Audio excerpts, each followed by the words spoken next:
right. Welcome to KitaCast, episode 17. We're really getting up there, aren't we? I know. Soon enough we will be able to... say that every single episode, by the way. Thank Nothing you. wrong with that. Yeah. Hey, I'm proud of what we've done here. Exactly. 17. So soon enough we'll be able to drink in the States. How does that work? Because once we get 21... After you make 21 podcasts, you can legally drink. Why wouldn't you just Yes. say soon enough we're going to be able to drink in Canada? Well... It's literally be one more episode. Because I was going to say that on the 18th one. Okay. That's okay. You ruined his No, joke. I'm sorry. Well, my jokes are already ruined before they came out, so that's fine. I guess that's a given. Yeah, it's all good. I'm sorry. No, don't apologize. It's all good. No worries. We're all good here. Speaking right now is Nedu. To my right, we got... I'm Gary. He's back. I never left. I did for a bit, actually. You did for a bit, yeah. I've been here since then. He's been here for a while now. And to my left. And it's Dan. Sweet. And I have a hangover, so shut up. Oh, he's good. Just speak softly into my ear. Oh, Dan. Speak like right into his ear. That's what he wants. Hey, Dan, hi. Want to talk about villains? We're doing another back-to-back thing. So this week we're going to talk about video game villains. Kind of similar questions to the last one. So I might as well just jump right into it. So, yeah. First question. What do you guys think makes a good video game villain? Writing. No. Yeah. Do you prefer a villain that's presence is felt throughout the whole game, or one that kind of shows up occasionally, or sometimes just at the end? So, yeah. So, go. I would say, either one of those archetypes would work, because you can actually have very convincing and very good villains that end up showing up halfway through or even near the end of the game, because they, again, are put there with a purpose, or, it's well written. So, because you can also have villains that are like, oh, I'm the main villain of the whole game, and I'm clearly written into this game, and they're there for the whole game, and it feels like, you're not really a villain, are you? Because you suck. Like, a lot of it does come down to the writing for those type of characters, so... Because, you can have villains or heroes or anyone in general in a game, and they can affect the game in numerous, amazing ways, as long as it makes sense why they're there. Yeah. It doesn't even have to be a villain, but to have a good, convincing villain like that is, it's that much better, because the adventure of going through a game like that is one thing to drive you through it. It's another thing to actually say, I despise this guy, or I have to stop this guy because he's a bad guy. It's it's that much more fun. You're actually doing that game for a reason at that point. Yeah, if it feels like he's jacking up your shit the entire way, then you're gonna be like, I want to take this guy down. Yeah. Yeah. This guy's an asshole. Why won't you leave me alone? At least as long as there's a compelling reason for the villain, then it's whatever. It doesn't matter if he shows up right at the very end, if he shows up throughout the adventure, or if he's just right beside you from the beginning and you think he's a good guy, but then he's the bad guy. Yeah. As long as it makes sense why that happens, it's fine. No, absolutely. I agree with both you guys. There's definitely instances where a villain is kind of tormenting you the whole time. Or there's somebody that keeps showing up, and the more and more they show up, it could either, it could have either effect. Sometimes it's you're not very good at this. And other times it's just oh man, this guy keeps fucking me up. What am I supposed to do? You're not very good at villaining. Yeah, you should go back to villaining 101, because you're real bad. Sometimes, especially, and this is the case for some games sometimes, where a villain just kind of shows up, or they're just one of those one-time kind of adversaries with they're a boss or something like that. They just randomly show up, and then they're kind of really cool, or have some interesting effect, or interesting connotations wherever they are. Like a Bobo in Double Dragon? Yes! Oh my god.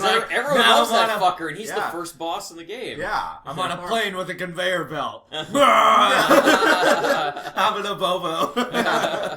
Or something like Ultra. What was his name? Ultros from Final Fantasy 3. Yeah, he's my favorite. Yeah, I love him. Yeah, stuff like that. Where I think everyone loves him. Yeah, exactly. And they just have this effect, or old favorite, and just throwing out examples now, sorry, but Dark Link or whatever, where they just show up and you're oh, this is kind of badass, but they're not really, there's nothing more to them just that moment. Which is really unfortunate, because I guess we'll talk about that a bit later, but I really like that one, and it's unfortunate they didn't do more with it. Yeah, exactly. Sometimes you're just Oh, sorry, Gary. You were gonna say I something? was just gonna say, the funny thing about Ultros is just that he literally, his main purpose is just to wreck your shit. Yeah. Like, that's his motivation. But usually, like, that's pretty Yeah, shitty 'cause motivation. he's not- But you're like, I fucking hate this guy. Well, it's because he's like an alternate villain, basically. Yeah. Because you're already dealing with what's his name now? Kafka? Yeah, you're already dealing with Kafka, so Ultros is like just this annoyance that happens throughout Yeah, the he's game. just Like, like- why are you here?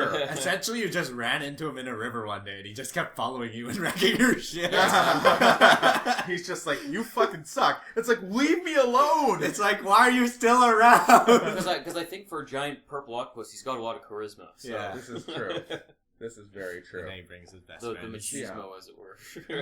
And then also, like, rivals. Not necessarily villains, but they're definitely antagonists or adversaries. Like, they're, obviously the whole idea of the rival character oftentimes is the foil to your character, right? And sometimes, even if they're not necessarily a villain, they're still an adversary or antagonist. And because they are the opposite or the same as your character in some ways, it's really, really impactful when you have to fight them or face them, right? So it's like Proto Man. yeah, absolutely. Like, I mean, when you first hear that whistle for the first time, you're like, oh shit, and then Proto Man jumps in, wrecks your shit, and then he's like, hey, you fought pretty good. Opens the door for you. You're like, what are you doing? I'm confused. Exactly. Like, it's a really cool thing you can do with those type of characters. So I think there's so many different ways you can handle a villain or an antagonist or that type of character and insert them into the game and have a really cool effect. Let's see. So, do you think, like, a villain or antagonist can make a game? Oh, yeah. Yeah, sometimes you're rooting for the villain so much that it's like you don't even care who you're playing anymore. It's just like, this villain is so fucking awesome that it's like, I just have to see what his next evil scheme is, basically.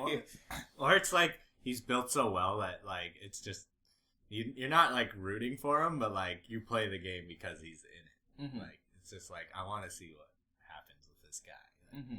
Like, especially, like, the Batman Arkham games or Joker villain, like, without him as the main villain, like, you sort of lose some of that, like, craziness and, like, what's going on with this, like, well, that's one of the shitty things that they did. jail They did well with island. with, Why would they make this? One of the things they did well with City was that you almost had, like, well, you obviously had multiple villains in that, but you had kind of two core villains. And they were you sort had of, Joker, like, who had his around. own thing going on, and then you had what was his name, Doctor? Oh, Hugo Strange. Yeah, Hugo Strange, and you have him running his whole thing, and they're kind of like, they're both main villains. They both have interesting stories, but they're almost like clashing with each other at the same time, and it's so well done. And those are really good ones too, because it isn't just like, oh, you're Batman, go beat up these guys or whatever. It's like you saw all of their plans unraveling or kind of just happening in front of you throughout all the missions and everything. That is your good writing right there, because you get to see everything happening almost in real time as those And then plans there's are like happening and the stuff, plot so- twist villain at the end, which is like great. Yeah, exactly. So it's so that's a prime example of good writing for a villain. You actually want to see where they're going. And like, with it. especially in that case, you sort of felt that there was something else going on above everything too, but you didn't really know it until the end. So that's like a good example of a villain like controlling everything, but like that you don't see until the very end of the game, essentially. Yeah. And that's a hard thing to do sometimes too, because it's super cheesy sometimes where it turns out it's like, I was the puppet master all along. It's like, you weren't even like, what is this? Why? This is stupid. Yeah, it turned out it was me, and you're like, oh god, like old man McGinnis. It's like, it just makes no sense sometimes. So it's awesome when they're able to pull that kind of stuff off, and it actually like makes sense or within the context of what's going on. Yeah, I guess the counterpoint to the good writing of like Arkham City is like the really, really horrendous writing of Bionic Commando. Sausage arm! where your dead wife is in your sausage arm with angels at the end. Like that's it didn't happen. because well, believe me, I wish it didn't. But Sausage arm hand man. Oh god. that was one where it was literally you were going forward through the game because you like swinging on stuff with your grappling arm. That was it. Like, you don't have an enemy in that game. Like, it's this evil force army kind of thing that ends up being a bunch of, I don't know, Weird whatever. people who took your wife and made a sausage arm hand for you. The enemy is the camera. Yeah, so it's, yes, that is true. Oh man, Worst villain in any game.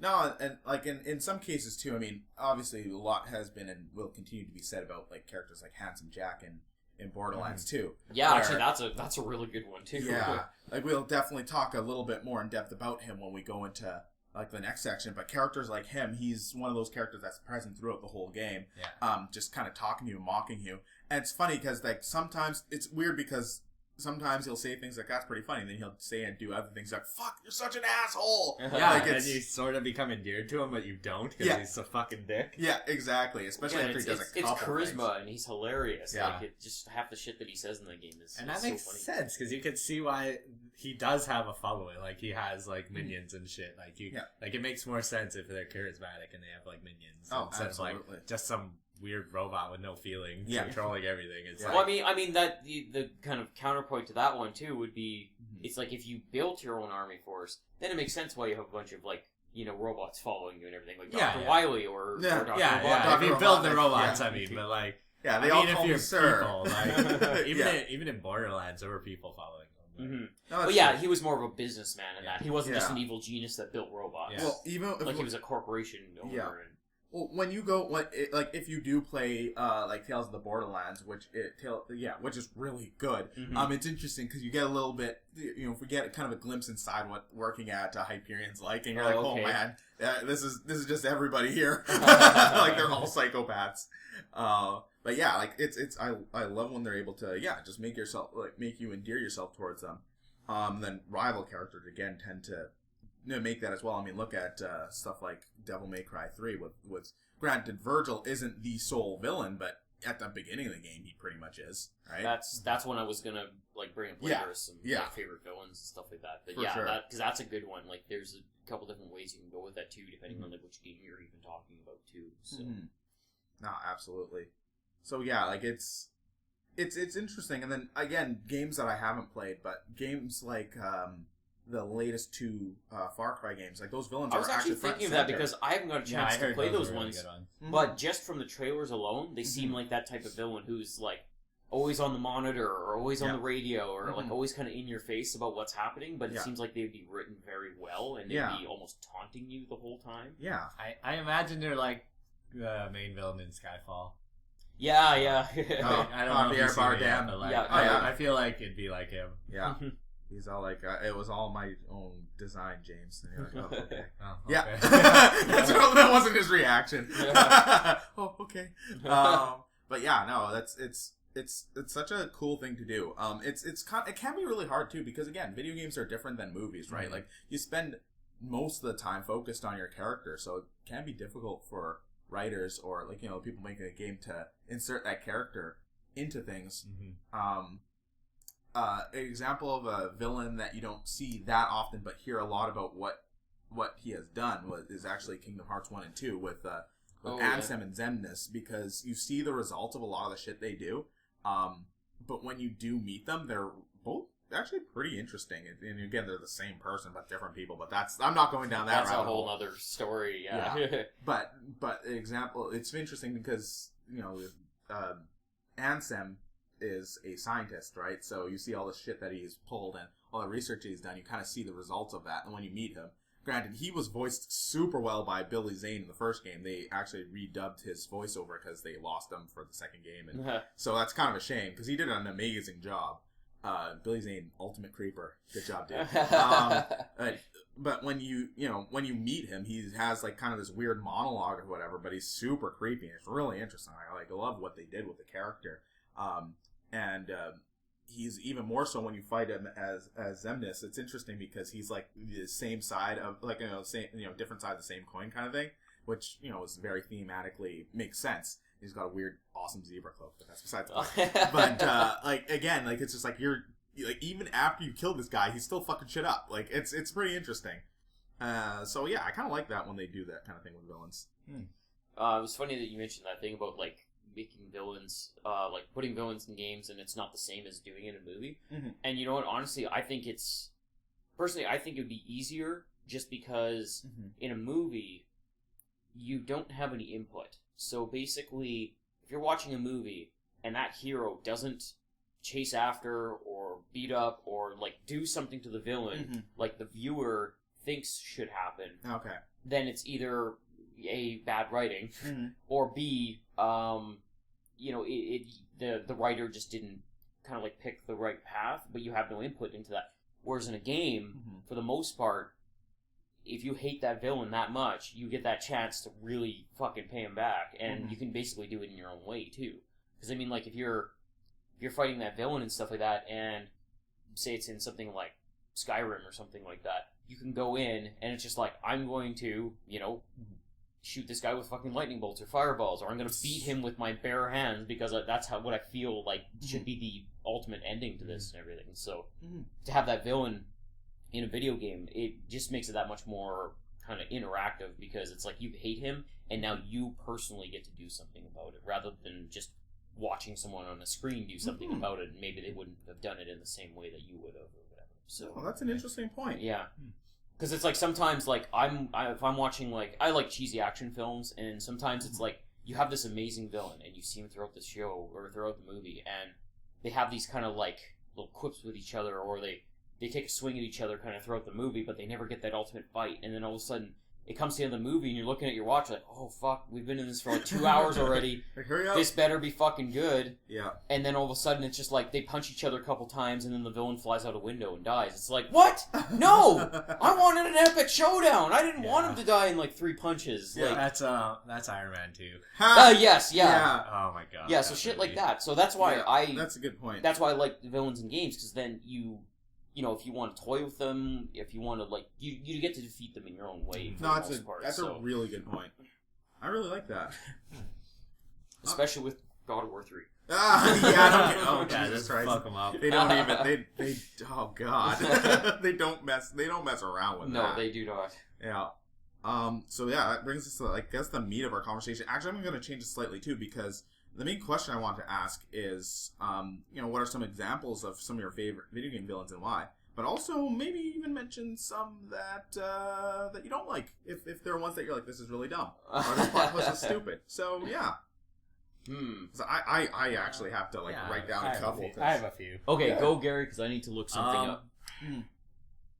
Infamous, because that is like the first Infamous, where I'm gonna spoil it essentially. Yeah, that's fine. Spoiler alert for a game that came out with PlayStation 3. It's like the main villain is essentially you training yourself to be a badass, which is just great. Like you from the future coming back to harden yourself up so you don't make the same mistakes that you did. It is absolutely amazing. Still one of my favorite games. Such a good story. Yeah. And like the reason he's such a good antagonist is because his motive for it is just like, I will do anything to not live the life that I have lived. Yeah. Like, essentially. Yeah. So, it is actually, like, a really fascinating story. That is a prime example of good villain writing. That's one of my favorite villains, just because, like, he's you, but you can feel that he has the same sort of, like... I like it, though, because it's definitely not one of those ones where, like, halfway through you figure it out. Yeah. Because, no, you won't figure it out. You don't figure it out, but, like... You could see why he would sort of do that. It's cool.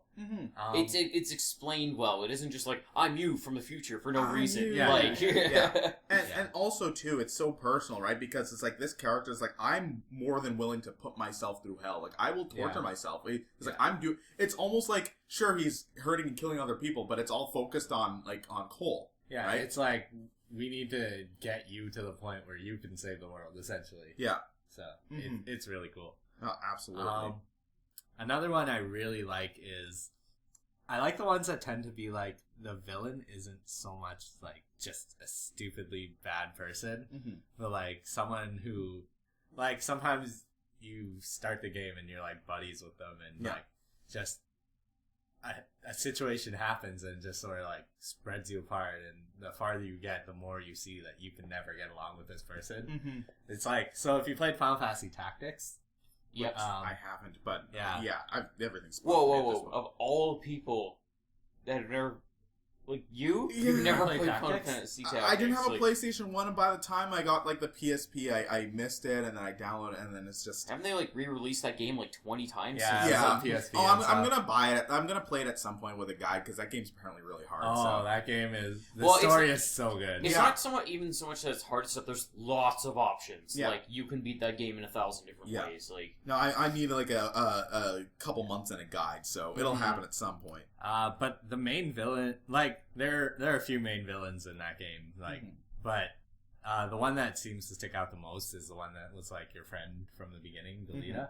And you're both sort of working towards the same thing, but you're just like going about it in two entirely different ways. Oh, okay. And what ends up happening is he gets celebrated as a hero, and he ends up as like the emperor or whatever, or like the leader of this thing. Cool. And like the whole book is told in a storybook. Like the whole game is told in a storybook. So it's like essentially telling the untold history of the real hero of the war, who got no recognition and was treated as a traitor for the entire time. Yeah. But was really what had caused like this to happen. And so I find it really fascinating that this one guy who essentially was just like, I'm gonna burn all the bridges and kill all the people, and that's how we're gonna do things.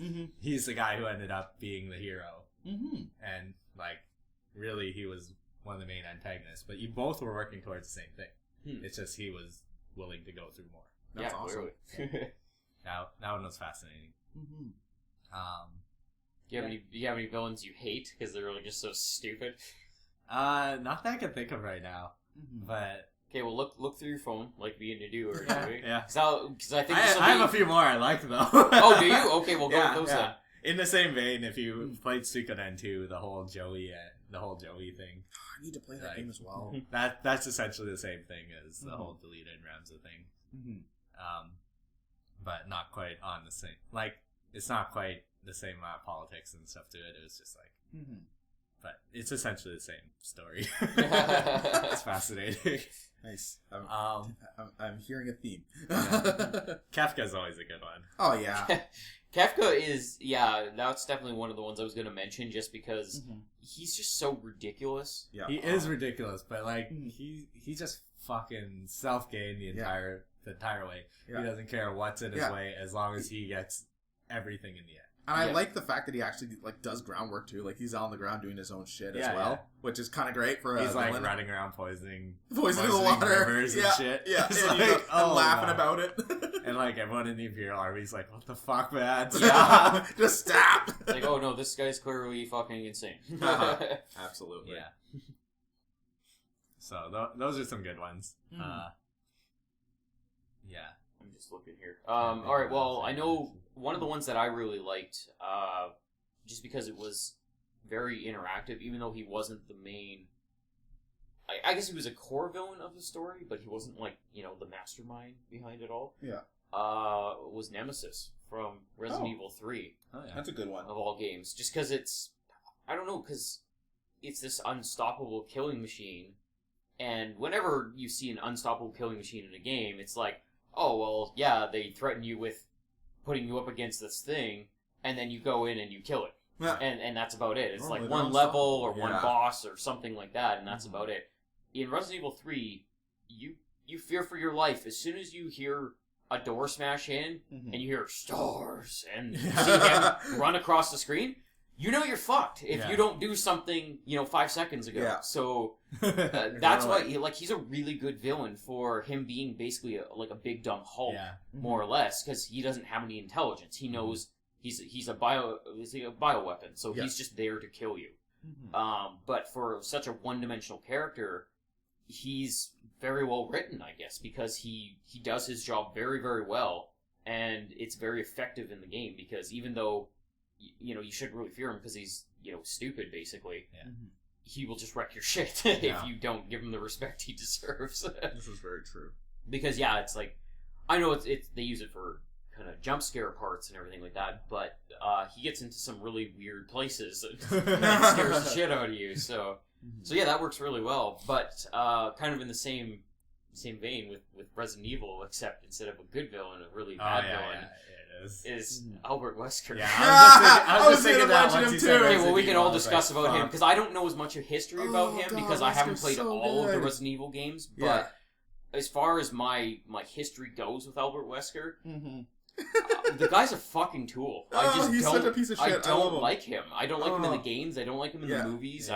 Because even he's at that point where he's almost comically bad.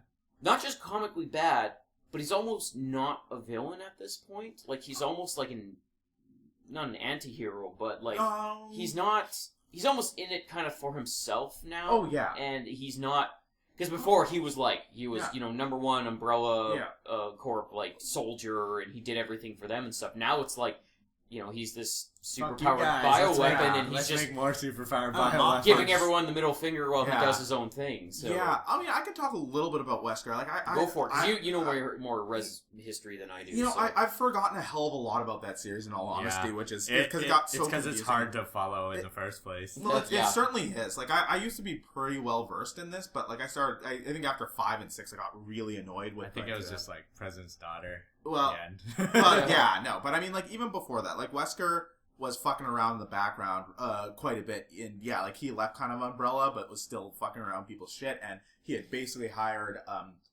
Ada during number 4 to get some information for her or something. Like it's really confusing. But in 5 is the ultimate thing where he's just like, fuck everybody, I don't even care. He's doing his own thing. He's sinks into lava like the Terminator. well, yeah. Before he even sinks the lava, you shoot fucking rockets at him, and then he explodes. It's so stupid. He turns into a giant monster. But I mean, Wesker, say whatever you will about Wesker, he's such a fucking corny piece of shit, but I love him. I just love how ridiculous he is. It's like, They were going for that. oh, no, absolutely. Like, he's so over the top. It's like when you fight him in the game, first of all, the fight is stupid because, like, both him and Jill Valentine, who he mind controls her somehow, it's dumb. Both of them move way faster than your character. Like, that's my biggest problem with 5 is the fact that your characters don't really move properly to fight the opponents you're fighting. And he's just like, at the beginning of the fight, he's like, 7 minutes. I only have 7 minutes to mess with you. I'm like, okay. So it's just like, yeah, it's just well, thanks. I'm glad you know you're on a schedule. yeah, exactly. So, he's so ridiculous and so over the top, and, like, I just love, like, all of his quotes, especially in Marvel vs. Capcom 3, where he's just like, damn it, damn it, damn it. Every time you hit him, it's so funny. But yeah, he's a stupid character. Like, he's a villain, he's one of those villains that's just so ridiculous that they just don't even make sense anymore. Mm-hmm. Okay, so yeah, prime example just came up on my phone here. Yeah. The Portal series. Oh, yeah. GLaDOS and Wheatley are probably some of the best villains I've ever seen in a game series. Because GLaDOS, of course, I mean, everyone knows what GLaDOS sounds like, what she does, and everything like that. That is that type of villain that's well written into a game, because she's the one egging you on through the whole thing, because it's a very simplistic game otherwise, because you're literally just going from training room to training room and solving these puzzles. But the fact that her voiceover is that driving factor, basically. It's not only driving factor to say, oh great, you completed this puzzle, on to the next room. It's also driving factor of saying, wow, you really are a worthless piece of shit, aren't you? Yeah, it's like so sarcastic. It's like, go ahead, you did. But it's well written, because it Oh, isn't just absolutely. calling you a piece of shit. Yeah. Like, it's all these roundabout, snippy ways of saying things, and it's just... It's almost absolutely amazing. Yeah. It's almost like trying to see how far you could get the lab rat to keep going. Yeah, exactly. The fact that she's like this robot that's imprisoned you, and you're not really sure if this was her directive or the robot just went insane somehow or something. Like, the fact that this creature that's not even human, that like ideally shouldn't have sentience, is mocking you and just being so cleverly like sarcastic and snippy and backhanded compliments all the time. Like, it's just something about that is just so interesting and terrifying at the same time. And then the other interesting one was Wheatley in Portal 2, because I mean, again, spoiler alert, but I mean, it's, you see it happening in the game. Yeah. Basically, they GLaDOS and Wheatley almost kind of reverse roles in that situation, because Wheatley's just, this snippy, witty British robot thing that's following you around for the first half of the game. And all of a sudden, he gets his kick in the bucket and, basically takes over GLaDOS' thing and ends up being a huge fucking asshole. And then GLaDOS gets stuck in a potato and you carry her with you. And, it's amazing, because it's one of those things that's like, you almost love to hate them because it's written so well, because they're it's just this witty banter, and you do get that ultimate kind of redemption at the end and all that kind of stuff. So it's just really, really well done, because both of them, because I wasn't sure if they were going to be able to do it, but it was like, how are they going to top GLaDOS? And then they were like, well, we'll put GLaDOS and another British, like witty British version of GLaDOS in the game. And there you go. You surf the other. You just fucking you double down on it, and apparently it worked for them, because they got some awesome writers there. So that one worked out really, really well. I absolutely loved it when it switched around like that, and And so those are definitely some of my favorite villains. And Albert Wesker can fuck himself. He's such garbage. I'm trying to think of other ones, like other enemies I didn't like, but it's really. You know what? I actually think like Zeus was a dick in God of War, so he got his comeuppance. Zeus is and continues to be an asshole. I tend to just think like the games with like no story tend to have like really shitty like Bowser. It's like what the fuck is Bowser? Oh, Bowser's great though. Yeah, Bowser's kind of a good example of like an enemy's just there as he's the just enemy. there and he's just like, yo, I'm just here to wreck your shit. No reason. I would only disagree because I played, and I'm sure you guys have too, some of the RPG Mario games where Bowser's just fucking amazing. Like, he's actually the best character in those games. I guess when he actually gets to be a character, he's more entertaining. Oh, he is so good. Like, he was good in the 2 Game Boy Color, like, or Game Boy Advance, like, Mario and Luigi games. Yes. Okay. Yeah. In the Bean Kingdom one and whatever. Yeah. Because it was like his RPG character, basically. Essentially, he wasn't just a bad guy. He was just like, oh, this guy's fucking me up too, so let's screw him over. Mm-hmm. Yeah, and so that's one of those kind of... He's a rival. He's a rival, but not like... It's not that same situation. My favorite thing, though, is he always ends up somehow being the last boss. You, like, get rid of this guy, and he's like, well, fuck you then! So he, like, turns around, and he's like, I'm gonna burn you! That's Bowser. He doesn't give a shit. Like, if you play Thousand Year Door, you beat the last boss, and he's like, well, screw this then. He like turns around and attack you fights anyway. you anyway. No, absolutely. Continues to be. Actually, another really good one on here where he's not exactly the villain, but he's, I guess, a rival at that point, is Skull Kid from Majora's Mask. Yeah. Because he is one of those just creepy son of bitches that is kind of a bit of a driving force through the thing, but he, like, it's not like... You don't know what his motives are, and it's kind of interesting. Like that's kind of the driving force. Rather than look at my plan being laid out before you, defeat me. It's almost like you don't know what he's really getting at. So it's like you're intrigued to carry on. So that is a completely different way of writing it, but interesting nonetheless. Oh, for sure. Actually, another one that came up quickly and has actually been discussed a couple times in like different videos I've seen is. It's because it's like, is it the villain? Is it the good guy? Like, what's going on exactly? Is Shadow of the Colossus.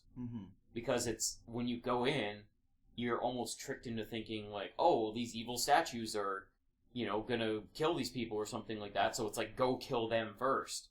But who's the real villain in that situation? Because you have this guy who breaks into this Forbidden Valley to go and slaughter these things.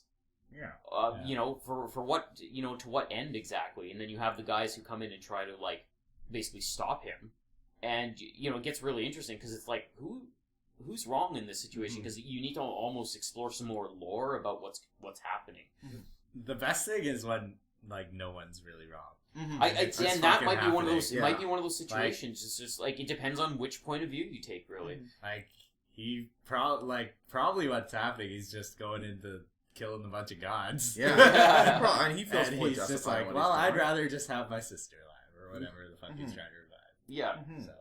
Oh, absolutely. I just wanted to quickly say about Skull Kid because we've talked about how awesome Majora's Mask is.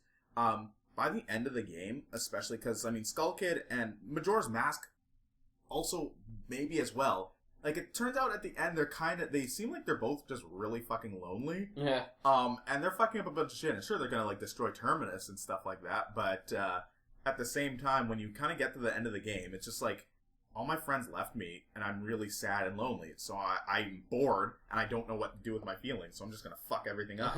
Like, they're not even, like, part of it isn't even, like, actual maliciousness, which I find really interesting.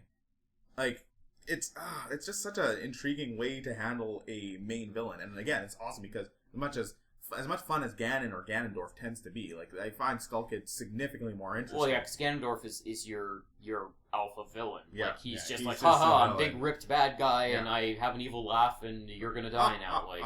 Yeah, exactly. Yeah. Actually, yeah, this is an interesting one. I love this list that I'm looking through. Yeah. It's reminding me of shit I just completely forgot about. Killbane from God. Saints Row the Third. Oh, Killbane. Because he was one of those, like, he could have been a Saturday morning cartoon villain with kind of how he handled things. And I think that is probably one of the most epic endings to a game that I've ever had before. Because it's literally that situation where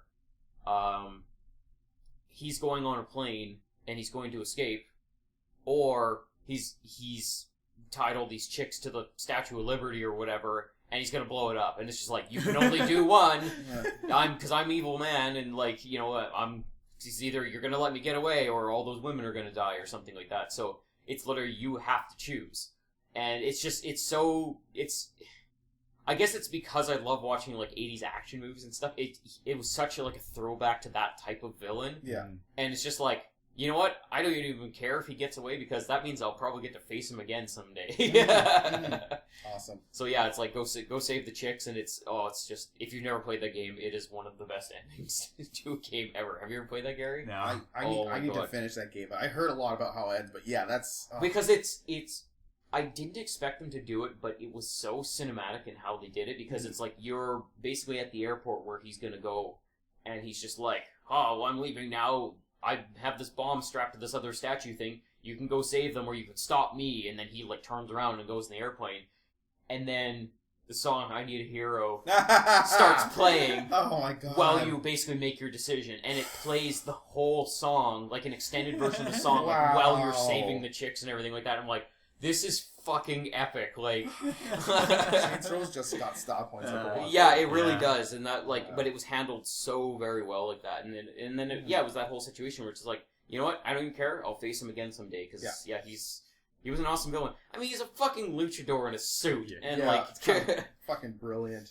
Actually, looking at this keychain here, I remember like Toho villains are awesome because like they really are just doing things to be like, they're all their crimes and shit are like to fix minor inconveniences for themselves. The vampires one is like, they can't go out in the sun, so let's start this big red mist that like covers the earth and like makes it so the sun won't shine through. And it's like, essentially they get foiled and they're just like, oh, whatever, we'll just bring umbrellas out. We'll just use umbrellas. It's just like to fix all their minor inconveniences. Yeah, they hatch this like huge plan, and then they get foiled, and then they're all friends at the end. That's kind of amazing. I do love that. It's great. I love it. Oh, it's so good. What about Donkey Kong? Oh God.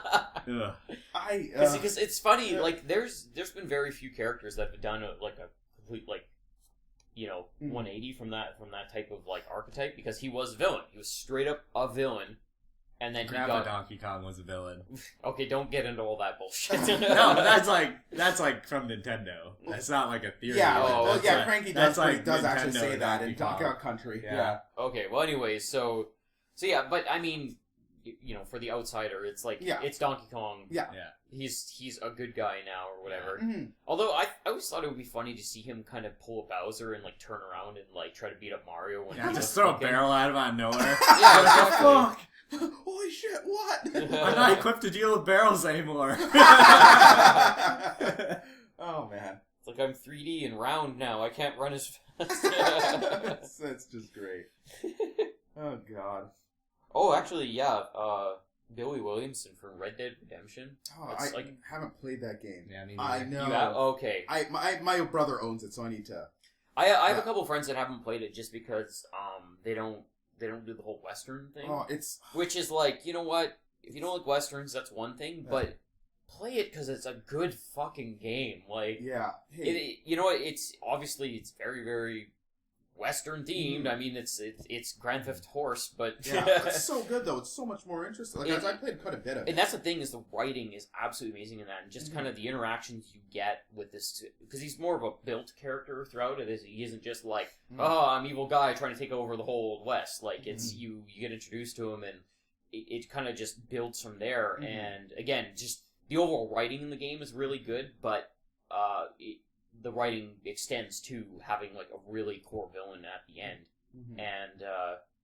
and yeah, it's one of those kind of satisfying situations. Oh fuck, Andros. Cool. That is you know what, for a villain that's just a face, he's pretty faceless in that fucking game. I have to say. Because honestly, Star Fox, you play it because it's fun. You don't play it to defeat Andross. Oh god. Or at least I don't, anyways. Cause... I just love the quotes. Y'all never defeat Andross. Anyway. Yeah. One of the ones that I find kind of fascinating is when the villain is actually just like, I lost it. Oh, I lost it with Andross. You know what? You give me a second. Okay. Well, you got one there? Oh, I've got a couple. But okay, go for it. I'll actually just quickly mention one that I hate. Mythos from Tales of Symphonia. Oh yeah. God, what a I hate that because first of all, by that point in the game, like you're already done. Like you know what's going on. You know all the plot twists, which actually were projected really poorly. But it was really badly done. But then at that point too, you're like, I'm fucking done with this game. Like not because it's a bad game. It's just like I got to I know everything in the story. This is fine. Then they tack on another few hours when they throw in Mythos, and he's like, "Oh, my name's Mythos. Can you guys help me on my quest?" And like, "Yeah, sure." I'm like, "Clearly, he's the villain, and also he's an asshole." Because it's so dumb. Because I hate that it's one trope that I hate that they tend to do in anime and stuff like that, where the villain's like, "I'm so mad at you because you killed my sister or my lover, and I've been fucking the world for years." And then somehow, even though they were there at the death of this character.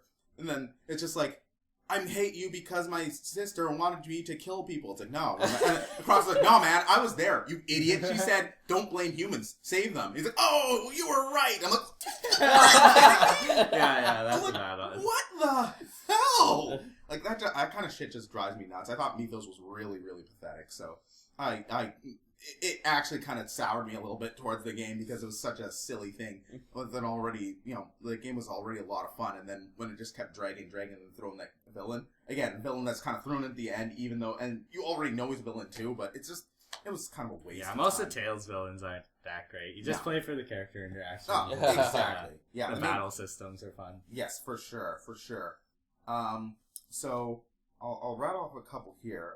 So Ridley from Metroid. Oh, yes. Of course I mentioned Samus, but again, yeah, we were talking about it last week. Oh, fuck. Like, I just, again, love Ridley. Won't go over it too much, but yeah, Samus and Ridley's relationship is just pure hatred. There's nothing else they're doing there. They just Is Ridley smart?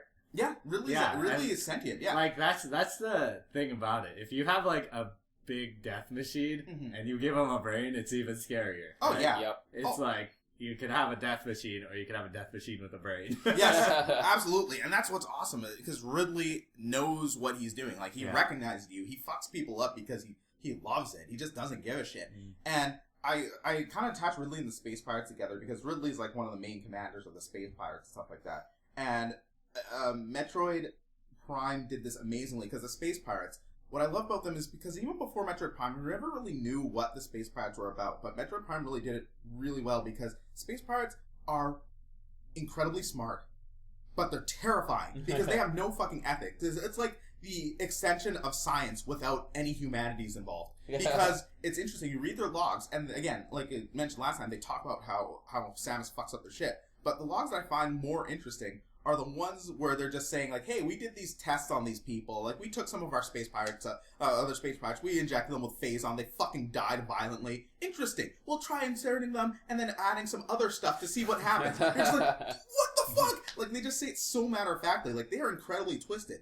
It's like they are, and it's interesting because they will do this to themselves and their other, like, I don't even know if they're friends or companions or whatever, but they will do this to their own people, and they won't even care. That's just the way it is. It's like anything to advance science. Like, that's anything to advance science, and in order to science more their so they're hardcore. They're pretty hardcore. Like, they're nuts. And then again, Ridley's just like, hey, Ridley got fucked up real bad, so we made him metal and brought him back. Like, it's just, I just absolutely love them within the Metroid lore. I was looking at this list of, it was suggesting, like, worst video game villains of all time.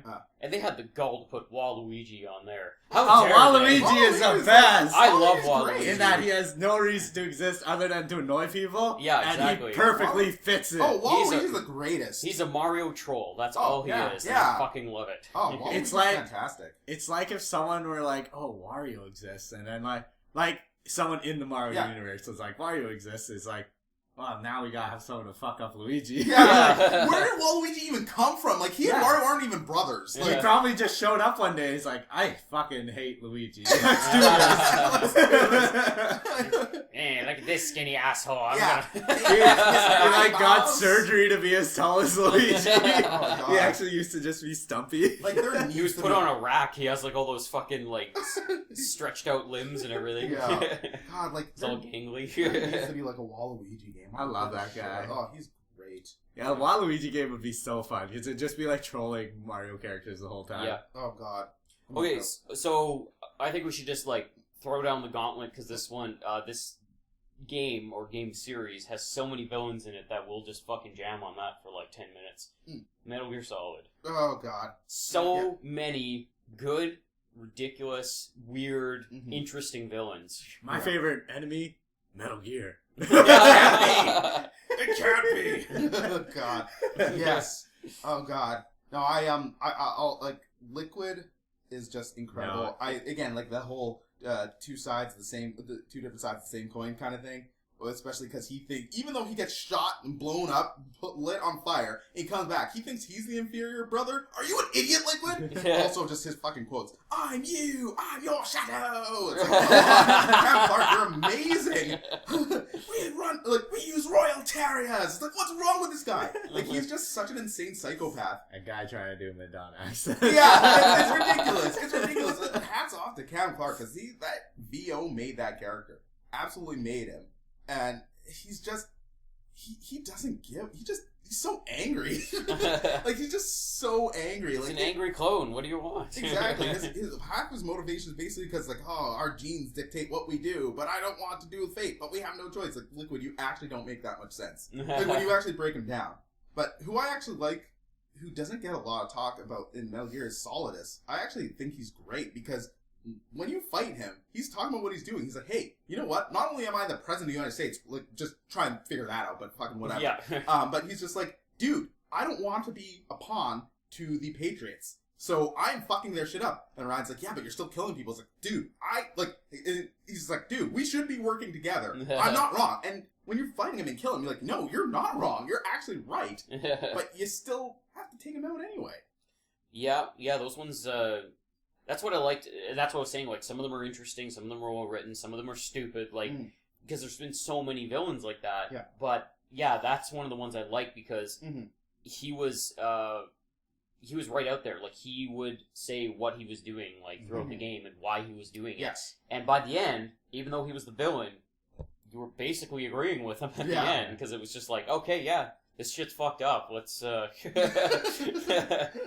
think that's the great part about those types of villains is they... Like, a good villain will cause conflict in the hero. Or, like, whoever's playing the hero. So, Absolutely. Like, yeah, you're not gonna... If you kind of question what you've been doing the whole game because of them. Yeah, if you, like, disagree with them 100%, you're just gonna want to wreck their shit. Yeah. But if they're, like... If you agree on them for the most part, and you just have this one thing that you just can't get over... Yeah. That'll fuck things up. Oh, absolutely.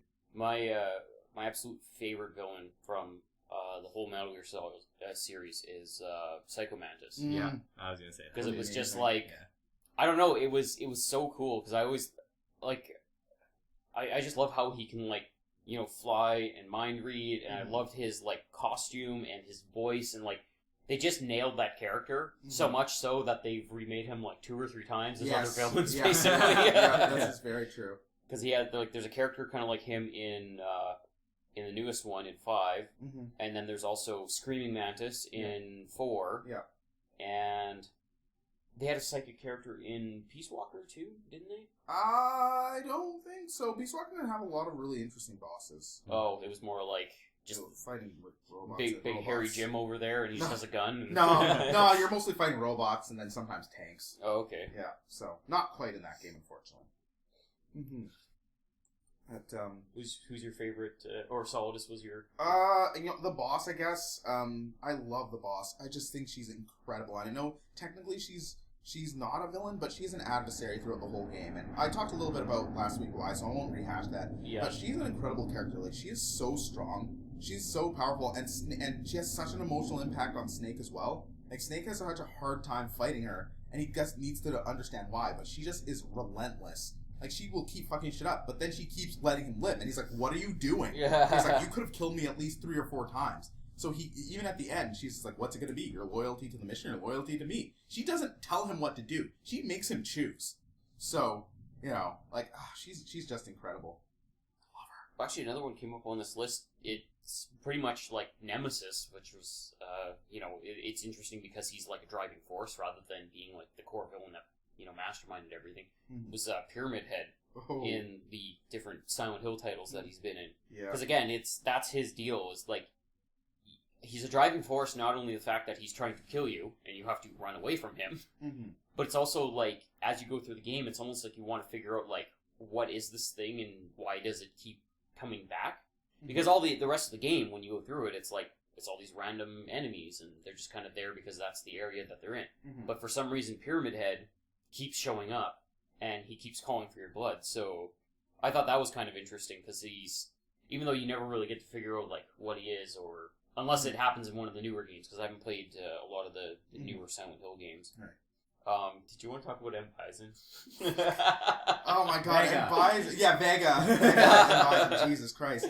I could talk a little bit about him. M. Bison is... You know more of the history. I think he's just a ridiculous villain. He's so ridiculous. He's like a Nazi. It's kind of great. He basically is the head of the Shadowloo organization. KGB. Well, yeah. I mean, he looks like a Russian KGB, like a KGB dude, but he's also, like, his ideology is very Nazi-esque because he, like, runs this organization that does scientific experiments on people and tries to extract shit and tries to make perfect soldiers and shit like that. He's got his own group of perfect soldiers that Cammy used to be part of, and he's got, like, a bunch of lady soldiers who are really attractive but also super deadly, and he's just great. Like, he is definitely that, like, laughing villain that has no other motivation except to be, like, super evil. Yeah, he's just like, I'm big and evil, deal with it. Yeah, and he just looks so good while doing it. Like, his evil laugh. Like, even when he's getting hit or getting fucked up, he looks like he's having a great time. And Bison is ridiculous. He's so cool. Like, he's just, again, like, he's just like most of the villains in Street Fighter. A lot of the villains or characters in Street Fighter, he's kind of got this one trait that they just lean into really well. And yeah, like, he's not the most interesting character, but his presentation is just incredible. So, now one of the ones we had mentioned in, like, the past part we were talking about was of course Dante and Virgil. Oh yeah, which is I mean, not only is it one of my favorite games, but it's kind of one of my favorite kind of point counterpoint with each other, because if you play Devil May Cry 3, Virgil is the enemy. Like, he's the villain through and through. Even though he tries to, like, tell you why he's doing what he's doing, it's still like, okay, you're clearly the villain, I have to stop you and everything like that. The interesting part was, I guess we can put a spoiler word up for this one, because at least it's a newer game, but DMC, you know, has Dante and Virgil in it, but it's done in an interesting way, whereas when you go through the story, you're basically almost working in this kind of, like, underground way of trying to, like, fight the machine, basically. The problem is after you topple the machine, Virgil then steps on top of said toppled machine and says, finally, I have my place and I have my power and I can do what I want to do now. And you're just like, what the fuck? Come on, man! I helped you, you asshole! Yeah. And I guess it's one of those kind of driving forces, because it's like, at the end, after you think everything's going to be cool and you know, everything's broken and stuff like that, and all of a sudden he turns around and says, yep, I own this shit now. And you're just like, oh, no, you don't. You fucking, then that's that instant driving force, because he fucking just, you know, turned on you, basically. So that makes that last battle that much better. Is you're not just like, it's not like Bowser where he said, like, well, I'm just going to fuck you up now because I'm evil. He had a very specific reason why he did it. And whether you agree with him or not, it's still a very awesome turning point in that game. Just to have that happen, like, right in the last little bit. Because he plays it very, very, very close to himself. Like, he doesn't give away that he's trying to topple this to take over. He's just like, we've got to stop this because it's killing everyone and doing all this bad shit and everything like that. He never leads on that he wants to take it over after that. So they kept it pretty good that way. Cool. And then, of course, one of the other really big baddies that everyone fucking loves, Sephiroth from Final Fantasy VII. Although, I mean, you can love him or hate him for, Yeah. you know, kind of how one-dimensional he is. Yeah. Or how fucking weird he is. Mother. Yeah, because, I mean, he's got some serious mom things going on, and... It's super weird. And, yeah, but, I mean, that's the kind of crappy part was... I mean, back in the day, you know, I still love 7, still play it, like, all that stuff. But, yeah, like, you have to realize at some point that he really wasn't the best villain, even though, like, I adore his design, and kind of, like, certain parts that he does in the game, but overall, he's not a very good villain, because he's just like, I'm insane, and I'm just gonna blow up the planet with a comet. Like, he just had a mother complex. Yeah, exactly. So it's just like, oh, really, guys? Like, you could have done better. You could do better. It's like, at least try to, like, take over the world. Don't just fucking blow it up with a comet. Yeah. Oh my gosh, that's great. No, awesome. Unless there's any other characters you want to mention, I kind of want to get on to the last question. All right, go for it. Okay. So, has there been a villain with an unexpected impact on you that you can think of? Unexpected impact in what way exactly?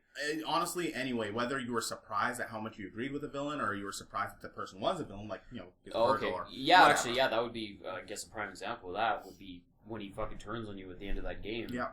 That was pretty intense, because it's like, holy shit, I didn't see it coming, even though I usually don't see stuff coming when I watch movies like that and everything. It's just like, you know, my friends are just like, oh, it was clearly that guy the whole time. It's like, well, I didn't know that. Shut up.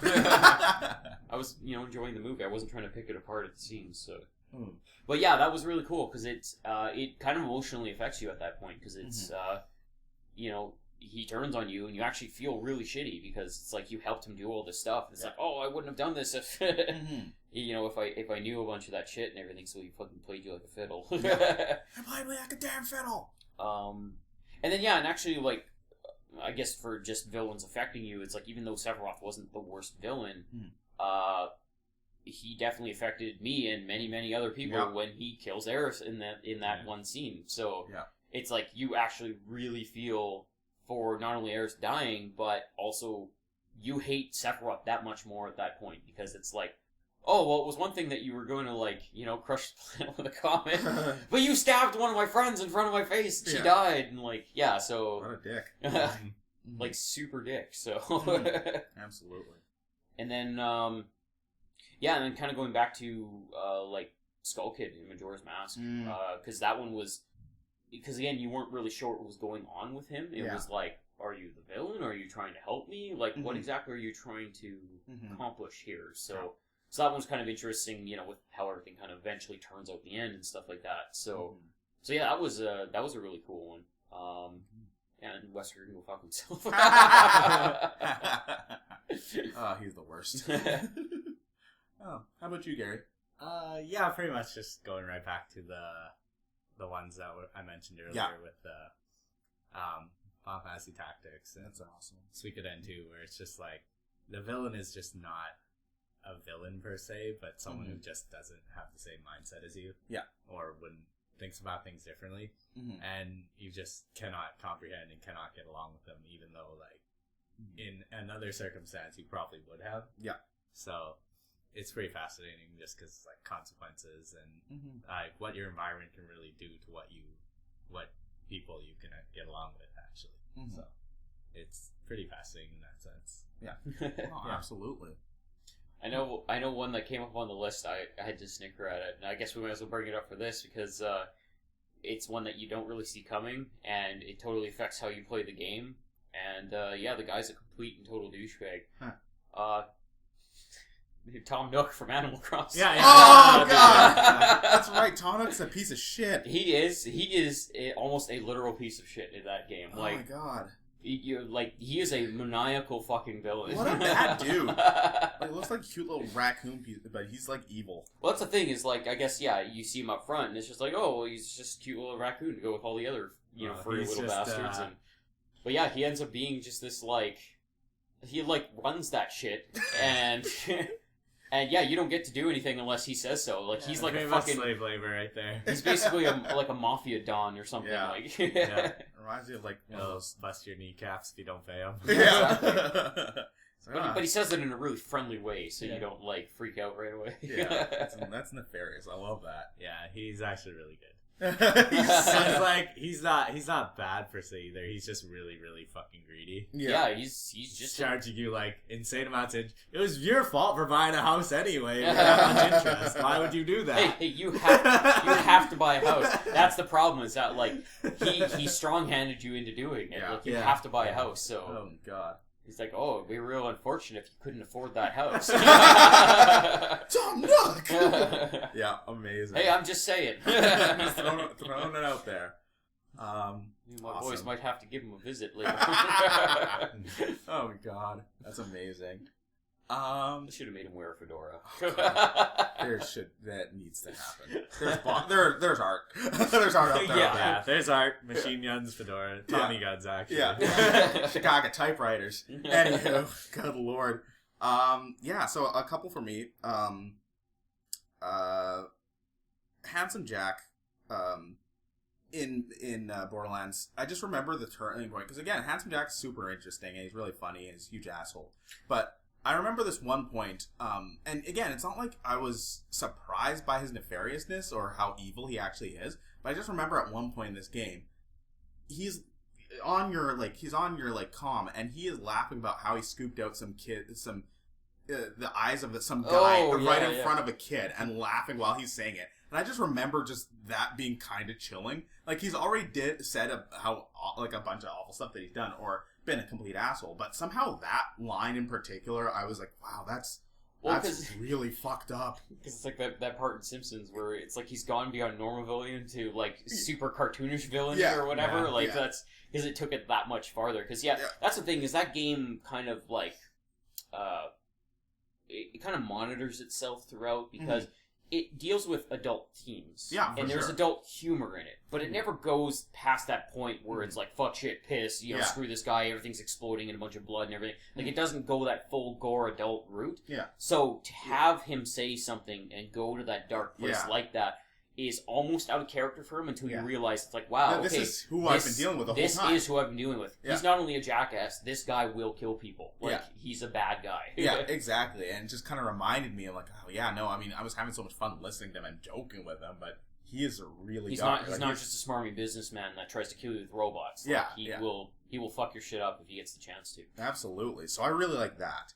And then another one, I'll put a bit of a spoiler for this one as well, because I mean it's Persona 4, of course. But that's an old game. It is an old. Actually, how old is it? Is it more than 5 years old? It is actually. More. It's actually kind of really old. Okay, well, so, maybe don't even worry about it. But it's been remade twice already. It has been. Okay, so people have had enough time. So for sure, if you're too worried about it, skip ahead a bit because I know it's a long game, so some people haven't quite gone into it yet. But yeah, like Adachi. Who is the police officer? He's like the partner to your uncle Dojima.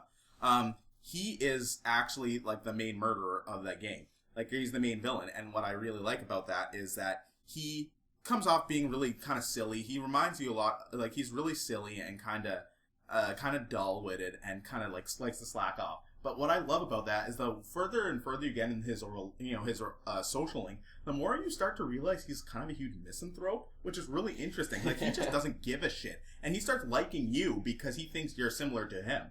Because your character's kind of, like, nonchalant and kind of blankish. And so, depending on the way you interact with him, he'll kind of start getting more closer to you. So, like, yeah, you're kind of like me. But what I love about it is because he got a similar power as you in the game. And his persona is, like, very similar to yours. And, it's interesting because two different people get the same power and the difference in which they'll start handling it. And he's just like, why did I start doing this? Because I was fucking bored. Life is stupid and people are idiots. Like, why the fuck wouldn't I do this? I tried coming on to this girl and she thought I was a piece of shit. So I threw her into the TV and it was weird. I didn't know what happened, but I thought it was awesome and weird. So I kept doing it. It's just like, he's really fucking dark. And he's such a misanthrope and a huge nihilist. And he's just like, I don't fucking care about life. So why would I bother? He's like, and when you try and talk him out of it, he's like, hey, you're an idiot. You came here alone. He shoots at you. He's like, if you come back here again without the intent to kill me, I will fucking kill you. He's like, why wouldn't I? Like, he's such a dark and twisted character. Yeah, and that sounds really interesting. His voice acting is really great, too, because he sounds so goofy, but when he's talking like that, he just sounds like you can just see him, he's just spitting venom. It's almost in, like, if you're delivering in a goofy way with like really dark content, Yeah. it almost makes it seem that much worse at that point because Yeah. it's just like, wow, this guy is literally insane. And again, like, this has been him the whole time, which is great, because you start to realize it, and it's just so affecting. Cool. Yeah, I like those ones too that are just sort of like nonchalantly the villain. Mm-hmm. It's like you don't really, like, he's just, like you said, he was just like a normal guy, right? Yeah, But absolutely. it's like, the deeper you delve into it, it's like, yeah, this guy's like, fucked. Yeah, oh, absolutely. Like, I it's love that. interesting. The farther he goes, the darker deeper he goes too, because I guess it's it's character progression at that point. Mm-hmm. Oh, absolutely. All right, guys. I think that's pretty much it. Yeah. All right. So we'll quickly wrap up. What interesting things have been doing this week? I finally bought Rocket League on Steam. Yeah. Nice. So I'm going to be playing a lot of that. And speaking of playing a lot of a game, I got to play Fallout 4 for almost 6 hours yesterday. Nice. And it was glorious. Yeah. Because that game, I had dove into it a couple times before that in the prior week, but both sittings were about half an hour long. And anyone that's played the game at any length right now knows that nothing happens in half an hour in that fucking game. Yeah. So it's the type of game where you do have to, not schedule it so much, but you have to have some time to play it. Like, if you're going to sit down and play for any less than an hour, it's almost like, don't bother. Like, you need to get a solid, 2 or 3 hour session in on that to actually get someplace and get doing stuff. Yeah. It probably picks up a little more in the end of the game, but when you're at the start, Yeah. things are a little slower. You don't have as many places to travel, so you can't use fast travel, like all that kind of stuff. But for all of its failings, some graphical glitches, which I haven't seen a lot of actually. I think they've patched a lot of that stuff by now. But my game has not crashed. I haven't seen a lot of graphical glitches, and for the most part, it doesn't run the best on my computer because I had to turn the graphics down, so it doesn't look the prettiest. But through and through, it's a fun game. If you enjoy that type of game, like Skyrim or the previous Fallout games or anything like that, absolutely worth playing. Like it doesn't deserve the 9 out of 10 and 10 out of 10 bullshit that a lot of the rating sites are giving it and everything. But it's more in the real realm of rating it. I would honestly give it probably a 6 out of 10. It's one of those games play it if you're going to enjoy this type of game. Yeah. But overall, it's not one of the best games of the year, that's for sure. No. But I really enjoy it just because I love the content, I love the style of the game, and it is a genuinely fun game to play if you like that exploratory, building weapons, building your base, all that kind of stuff, because it's very, very deep when it comes to that stuff. Oh, absolutely. So yeah, I played a lot of that. I'm going to be playing a lot of Rocket League coming up because I actually own it to fucking play now. I don't have to go to a friend's place to play it. Yeah. And and I got to play a bit of Smash Brothers because we have the Wii U here right now, and I'm Yeah. really enjoying that. Cause, Awesome. Yeah, that's another one I don't get to play that often. Oh, I'm so glad you're playing that. That's amazing. I love that game. That's basically been my week. Oh, and I got to watch the first 2 episodes of Jessica Jones. Oh, yeah. Which is really, really good so far. I'm so enjoying happy that you like one. it. Yeah. Oh, we got to talk about it when you're done. Love that show. Hey, yeah, so that's been my week. Cool. Gary? I finished Dead or Alive story mode. Dead or Alive last round. Oh, yeah. Story mode. How many times? No, just once. It's like a timeline thing, so it actually just happens at once. Oh, that's right. No, I was thinking of each character kind of has their Yeah. own little story, but yeah, there's the main storyline or whatever. Yeah. It's kind of fascinating how Weird it weird is. this story is. Yeah, it's It all over is. the place. Games. But, That's the thing is DOA compared to Tekken. mhm. Tekken and DOA are the same game, but Tekken Yeah. takes itself seriously, and DOA just has fun with itself. Yeah, DOA is pretty much like watching an action movie. Yeah, it's because Yeah. its story means nothing. It is so balls ridiculous. Exactly. And so is Tekken's, but Tekken tries to make it sound serious, which is Oh, God. so stupid. They do some really silly stuff in Tekken, but yeah. Sometimes it's Yeah. kind of self-aware with some of the characters. Yeah. Others, it's oh, it's so serious. No, it's all dumb. I don't know. Just while I was watching it, I was thinking, yeah, they could actually this is pretty much a DOA movie. Yeah. Yeah, This is it. In a few years, if they made another one. Yeah, pretty Right. much. Yeah. That's great. Aside from that, haven't done too much. Yeah, I've played a few cell phone games. That's about it. Anything new on cell phone, or are you just jamming on the same old ones? No, I always have new games every week. Essentially, Oh, okay. I give up on games really fast. Yeah. So, Right now, I'm playing some like coin dozer game. Mhm. Like those ones where you shoot coins and it like comes off. But it's like this weird RPG version one where it's like it's like a Puzzles and Dragons coin dozer thing. It's always funny because a lot of those Weird as games they'll take like the most basic concept of a game that would be boring as hell. Yeah. But then they add an RPG element to it, or a story, or just some really fancy graphics, and all of a sudden it's like, oh my god, this thing's so fun now. Like, I just played so much of that in Japan that I was just like, I kind of want to play that. Like those coin yeah, dozer just have like a ones. little It's like, virtual fuck those version of it. games. Yeah. Yeah. No, for sure. Yeah, not much else aside from that. Just watching a few shows. And Cool. Yeah. Excellent. I'll be super quick. Finished Jessica Jones last week, nice. and I really, really liked it. It's a satisfying ending for the first season. Yeah, I actually really liked it. I mean, some people had some issues with it. I'd love to talk about it a little bit more. In some ways, I liked it more than Daredevil, not necessarily because it was better, because it wasn't. They're two different types of shows. Just there's certain content that I liked more in that show. Mm-hmm. But again, the TV, like these Netflix ones, continue to do villains really well. Like Marvel, the other movies and TV shows really need to work on their villains because the Netflix ones are, like totally taking them out in that sense. Yeah. And then video games. Got the DLC for Bloodborne. Realized I have to New Game Plus that shit, so I need to go back and fucking get there. Nice. Yeah, I was an idiot. Well, I wasn't smart. Been playing some Fallout 4, just like you. Really enjoying it. Again, very much the same views. It's not my favorite game. It's not the greatest game ever, but damn, is it fun. Exactly. And I've been playing Until Dawn, which I've really enjoyed. Like, I'm really enjoying like that hokey horror stuff. I think we're gonna play that on the show at some point. So yes. I think we have to. It's so good. It's not hard to find for very cheap nowadays. Too. Oh no, not at all. Yeah, it's easy to find, and in fact, I even know somebody who owns, so I may be able to borrow from them for that. But it's so much fun.